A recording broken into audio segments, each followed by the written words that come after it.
कहानी की शुरुआत निकोलस से होती है, जिसकी आज शादी की सालगिरह है। वो अपनी बहन के बार में आता है, अपनी शादी से नाखुश। वो अपनी बहन को बताता है कि शायद जल्द ही वो एमी से तलाक ले लेगा। निकोलस कहता है, मेरी पत्नी की एक अजीब आदत है, हर सालगिरह पर वो मेरे लिए एक गेम बनाती है। वो मेरे लिए गिफ्ट छुपा देती है और फिर कुछ क्लू देकर मुझे ढूंढने के लिए कहती है।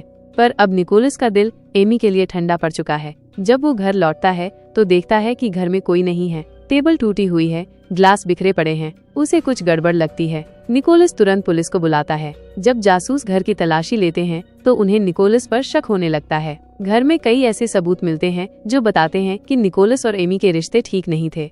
दरअसल निकोलस एक स्कूल में राइटिंग टीचर है, जबकि उसकी पत्नी एमी एक मशहूर राइटर थी। जब देश की इकोनॉमी गड़बड़ाई, दोनों की नौकरियां चली गईं। फिर निकोलस की मां बीमार पड़ गई तो वो एमी को बिना पूछे अपने गृहनगर चला आया। कुछ समय बाद उसकी मां मर गई, लेकिन निकोलस वापस शहर नहीं गया। एमी उसके साथ रहने चली गई, पर धीरे धीरे निकोलस कामचोर बन गया। एमी ने उसके लिए एक बार खोला जहां निकोलस अपनी बहन के साथ काम करता था। अब कहानी वापस वर्तमान में आती है। डिटेक्टिव को निकोलस के घर में खून के धब्बे मिलते हैं। शक और गहरा हो जाता है। पड़ोसियों से पता चलता है कि एमी को निकोलस पर भरोसा नहीं था, इसलिए उसने गन भी खरीदी थी। जब वॉशरूम से सैंपल्स लिए जाते हैं तो रिपोर्ट से पता चलता है कि एमी प्रेग्नेंट थी।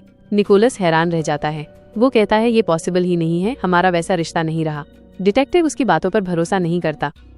इसी बीच एक प्रेग्नेंट औरत पड़ोस में आती है। वो कहती है कि वो एमी की अच्छी दोस्त थी। वो बताती है कि एमी बच्चा चाहती थी, पर निकोलस नहीं।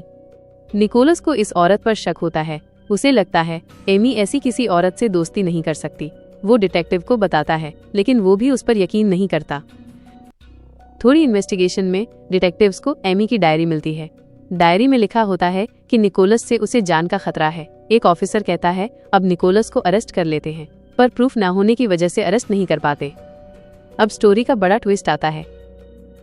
हमें दिखता है कि एमी अभी जिंदा है। उसने अपना पूरा लुक बदल लिया है। वो सोचने लगती है उस दिन को जब उसने निकोलस को अपने स्टूडेंट के साथ बार के बाहर देखा था। एमी बहुत दुखी हो गई थी। एमी ने निकोल्स को हमेशा सपोर्ट किया। उसने निकोल्स के लिए बार खोला जब निकोल्स बेरोजगार था, पर अब जब निकोल्स उसे धोखा दे रहा था, एमी ये बर्दाश्त नहीं कर पाई। उसने रिवेंज प्लान करना शुरू कर दिया। एमी ने निकोल्स के क्रेडिट कार्ड से खूब खर्चा किया ताकि लोग समझे कि निकोल्स पैसे उड़ाता है। उसने इंश्योरेंस पेपर्स पर निकोल्स से साइन करवा लिए ताकि सबको लगे कि निकोल्स ने इंश्योरेंस मनी के लिए उसे मार डाला। वो जानबूझकर प्रेग्नेंट होने के सबूत भी छोड़ देती है। उसने वॉशरूम में अपना ब्लड भी फैलाया। फिर अपने एनिवर्सरी क्लूज भी इस बार पुलिस के लिए छोड़ दिए। निकोलस जब अपनी सिस्टर के गैरेज में जाता है तो उसे वहीं एमी की हुई शॉपिंग और मर्डर वेपन मिलता है। डिटेक्टिव्स वहां पहुंचकर एविडेंस बरामद कर लेते हैं। निकोलस और उसकी सिस्टर को अरेस्ट कर लिया जाता है। कुछ समय बाद निकोलस को बेल मिल जाती है। निकोलस एक स्मार्ट लॉयर से मिलता है। वो बताता है कि उसे एमी से हमेशा डर लगता था। अब निकोलस एमी के उस पुराने दोस्त से मिलता है जिस पर एमी ने रेप का झूठा केस डाला था। उससे निकोलस को समझ आता है कि एमी सच में सबको फंसाकर रिवेंज लेती है। एमी अब एक छोटे टाउन में रह रही होती है।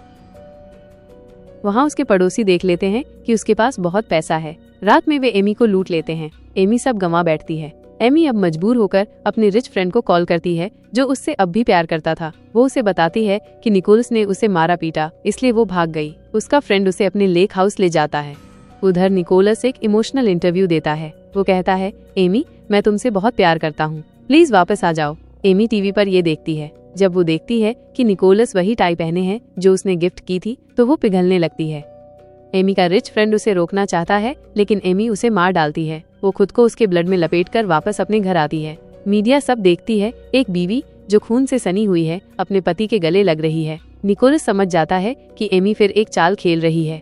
हॉस्पिटल में एमी कहती है कि उसके रिच फ्रेंड ने उसे किडनैप कर लिया था। वो सीसीटीवी का हवाला देती है।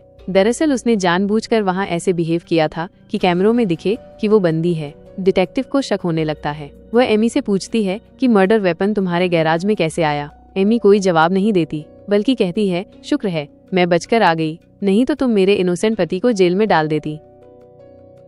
निकोलस अब एमी से सब सच उगलवाता है। एमी चेक करती है कहीं वो रिकॉर्डिंग तो नहीं कर रहा। फिर कन्फेस करती है कि उसने ही सब कुछ प्लान किया, पर निकोलस क्या कर सकता है। सब एमी पर भरोसा कर रहे हैं।